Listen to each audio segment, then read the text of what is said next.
Hey everyone, Paul here with Raven Creek Homestead. So I've been working on a project, and it's taken me a little bit to complete it because I had to change some parts out and figure out how to make something work a little bit more effectively. But I want to show off that project today. I just tested it a little bit and it's working pretty good. So I'm going to be up to 10 hives this year, which really in the world of beekeeping makes me a very small beekeeper. But when you have 10 hives and it's time to feed a sugar solution, sugar syrup, bee feed, that's a lot of bee feed to make up. Each hive is you're putting a gallon at a time potentially on, and that can be happening for weeks at a time, and they're going through that potentially every 3 to 5 days or whatnot. So mixing up this bee solution could be a huge hassle, especially if you're heating up in a big metal basin on your stove, 3 gallons at a time, mixing that then in that basin, pour it into a 5-gallon bucket, yada yada. So I looked on YouTube and I wanted to figure out how to make a high capacity bee feed mixer. And I saw a couple of really good videos.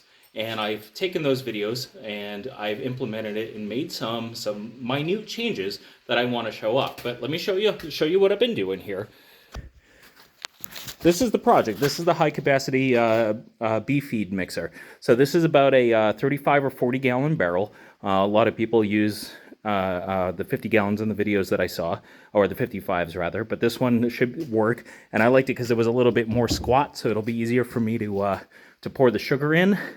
So what happens here is, and I already have about 5 gallons of water in here right now.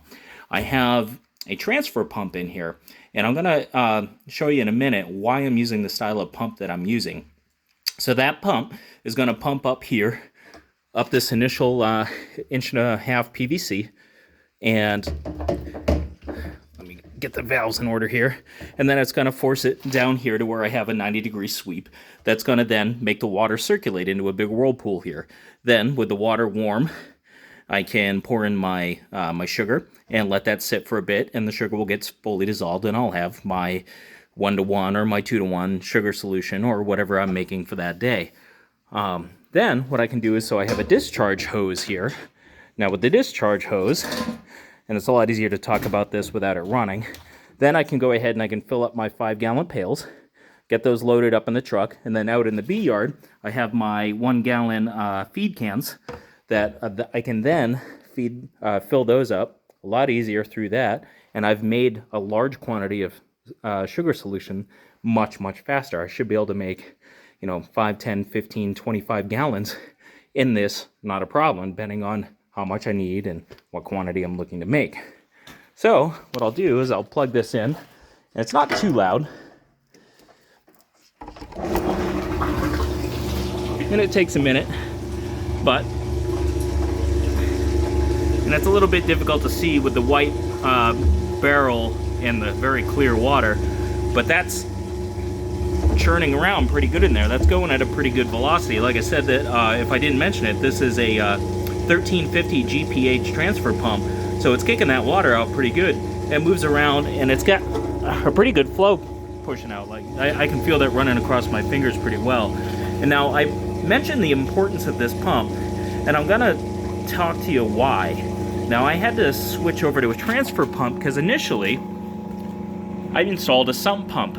It was cheap. It was maybe only $70, and that was what was in the videos that I saw. So the problem with the sump pump, and I have that elsewhere, but I can explain it on the picture here, is obviously this is where it sits on the bottom of the barrel. Now this base here, that's probably about 2 inches high. Then I have about another 1.5 inches to 2 inches of where it actually sucks the water in. That's where it inducts the water. And so in order for that to even get to a point where it was circulating, I had to have about 6 or 7 gallons of water in my barrel, which means then when I went to go use my discharge hose, it would almost immediately get below that point, and I'd end up with about 5 gallons of essentially sugar solution stuck in that barrel that I couldn't get out in an easy manner. So I ended up switching over to a more expensive transfer pump, which more importantly draws down to 1/8 of an inch. So though it was more expensive, for this particular one I believe I paid $180 for. I'm sure I could have found that a little bit cheaper had I shopped around, but I lived close to this store. It was on my commute home from work, so this is what I picked up. I bit the bullet, spent a little bit more. So To show you then what's happening, so right now it's circulating. We'd say that all of our sugar is diluted. We'd open up. I'm just going to move that a little bit. That way you'll be able to see it right away. We're going to go ahead and open up the discharge valve. And we're going to slow down the main valve a little bit. And you'll see pretty quick. Now obviously you wouldn't want your sugar solution going everywhere, but that's just water. And I'd already have it inside my spout here on the bucket. But that draws down pretty well. And it's going to suck around here and get kind of noisy. But now it says it draws down to 1/8 of an inch. It doesn't get completely all that way, but I can tip the barrel and it draws down pretty good. All said and done, when I did this on my first test run, I can probably end up with, that's maybe 1/2 of a gallon, 1/3 of a gallon that's still at the bottom of the barrel. So that's not bad. Let me unplug this because it gets noisy at that point.